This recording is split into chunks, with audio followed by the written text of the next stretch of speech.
he was speaking about people who have this overwhelming feeling of love for Hashem. Nothing's too difficult. They accept upon themselves disciplines, and they even actually innovate certain modes of behavior to glorify Hashem's name.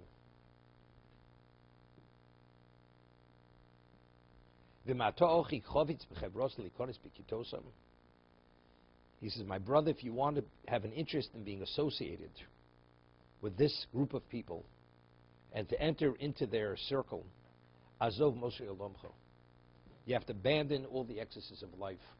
Excess. Mis'ali mehem. And you have to actually ignore them. Turn a blind eye. Behevi mistapik b'mosid mehem.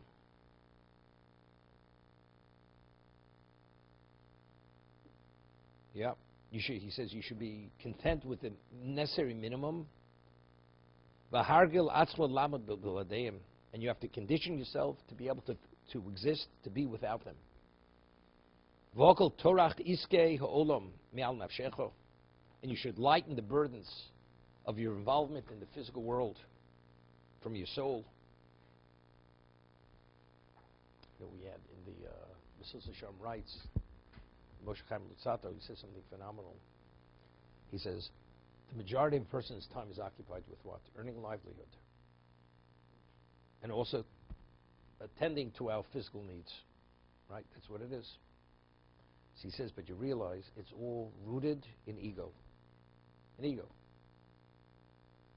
Give you an example relating to how 100 years ago a person could live in a what was called cold water flat. It was okay. Today it's unheard of. Why is it unheard of? Why is it unheard of? Why can't you? If they did it, then why can't you do it? Because we've advanced. You know, that's for primitive people. You mean primitive is dependent on the physical level you live in, or it's what you understand? What's primitive? And why, you know, my wardrobe, clothing is a certain part of my budget. Why? Why isn't, at one time, one suit was enough for Shabbos, and during the week, ordinary clothing was sufficient. It's unbelievable.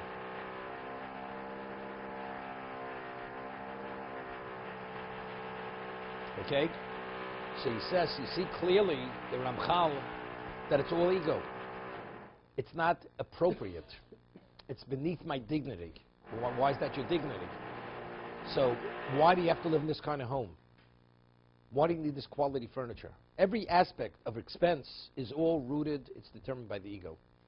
So here he's saying, if you want to enter into the circle of these kinds of people who are equating to prophets and to Hasidim, he says, firstly, you have to remove yourself from all the excesses of life.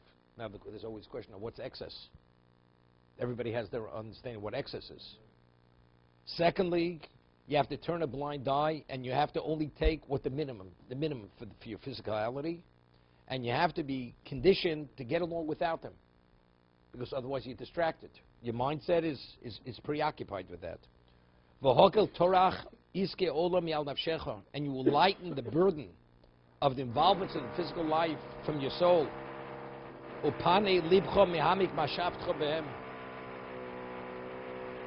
And you'll remove, you won't have to delve into all these other issues. And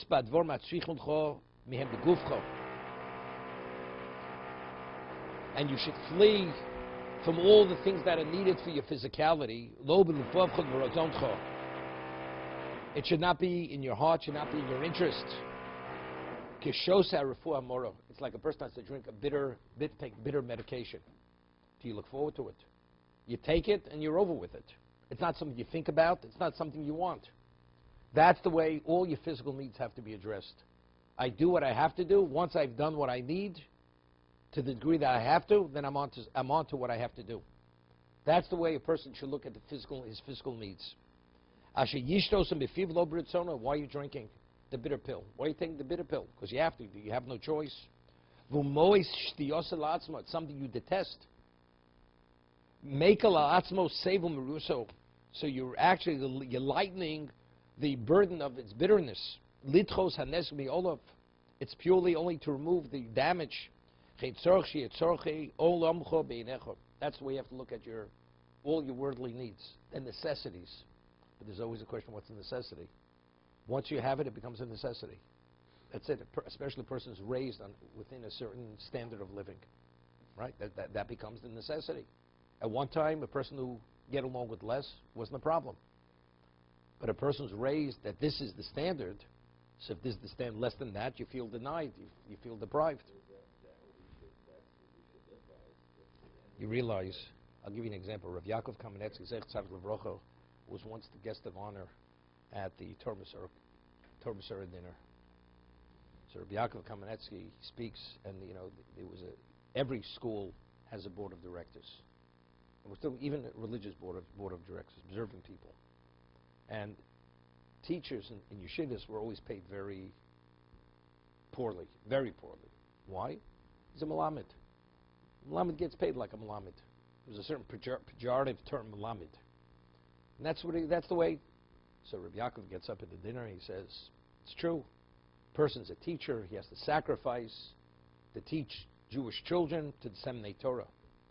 He says, we had a great person. His name was Chanina ben Dosa. He lived literally on a minuscule amount of food. That's good for Reb Chanina. He said, what about Mrs. Chanina Mendoza? What about his wife? What about his family? Do they have to live Reb Chanina Mendoza? You have to provide for them. It's good for the Malamed. What about for his family? That's what he said, Rabbi Yaakov, at the dinner. So I'm saying, so we have standards. You want to institute a standard. You still have a wife. You have a family. You just can't. What you want to take for yourself, that's your issue. But to impose things on people who they're not there, you can't do it. You can't do it to them.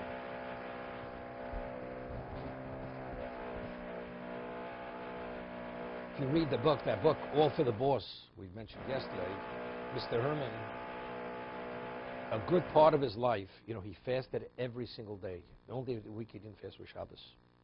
And he was a wealthy man. He fasted every single day, and he ate whatever he needed for his health. His wife would prepare for him at night, whatever was the main course and the fruit. That's what he had. Didn't in any way affect his health.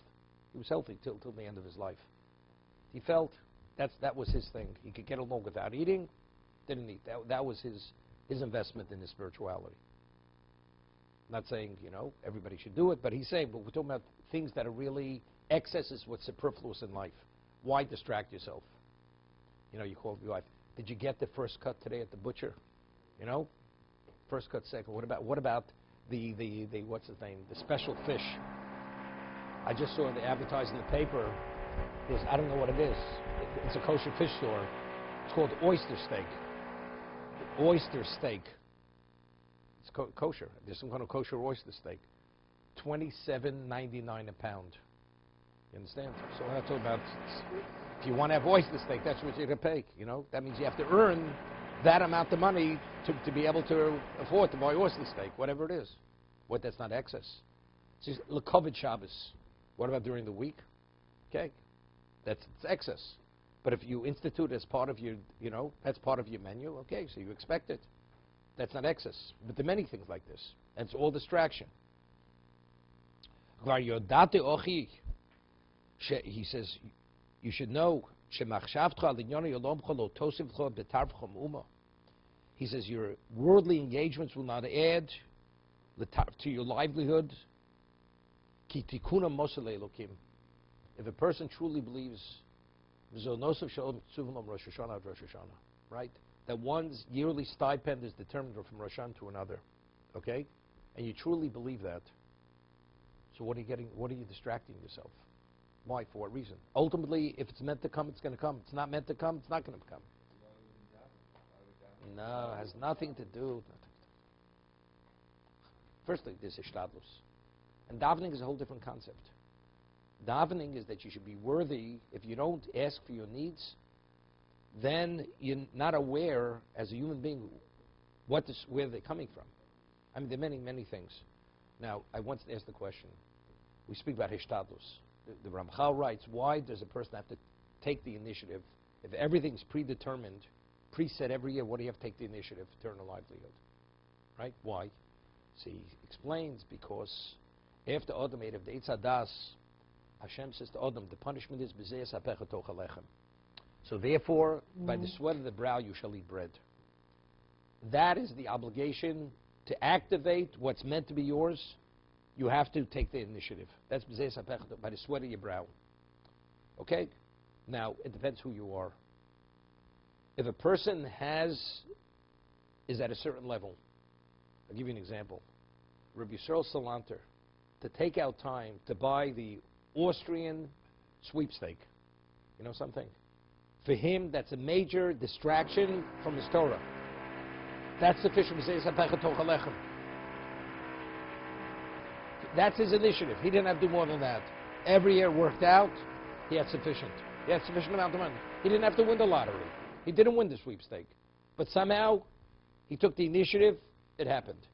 Once heard from Rabbi Shalom Shvadron, if you visited Israel in the 60s or the 70s, and you walked down Meisha Orim, what was the size of a store in Meisha Orim, the narrow street? It was about 6 feet wide and about 4 feet deep. That was a store. So this person comes down the street, he comes, and this man sells satchels and briefcases. So he says to the man, he says, you know, I want to buy a briefcase with a certain kind of stitching, with straps and a certain type of buckle, and a certain type of handle. So the proprietor says to the man, no problem, I think I have exactly what you want. So he gets his ladder, he empties the whole store onto the sidewalk. Of course, there's no room. I mean, it's 4 feet wide and 3 feet deep. And after working for about 45 minutes, he finally says, this is it. He says, fine, that's it. He looks at it, he says, no, changed my mind. Not interested. So the man is totally distraught. Here he's just spent 45 minutes making the effort, unloading it on the street, people complaining that he's blocking the sidewalk, and then the man walks away. 2 minutes later, the man comes down the street and says, by the way, I need this satchel. Such buckle, such stitching, such straps. He said, I got it right here. You understand? Hishtadlus doesn't mean this has to be the customer. You have to take the initiative.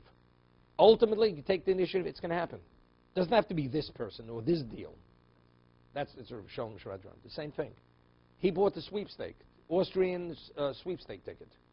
It's not that he won it, but that was enough of an effort that ultimately, whatever is meant to be, as it came to him, to be continued.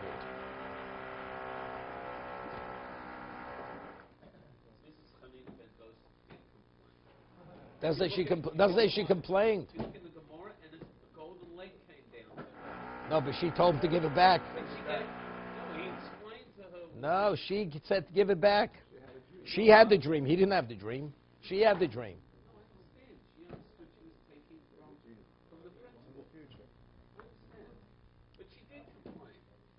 He knew she wanted more. You know, they were below the survival level. They were sitting at family tables. Yeah, yeah.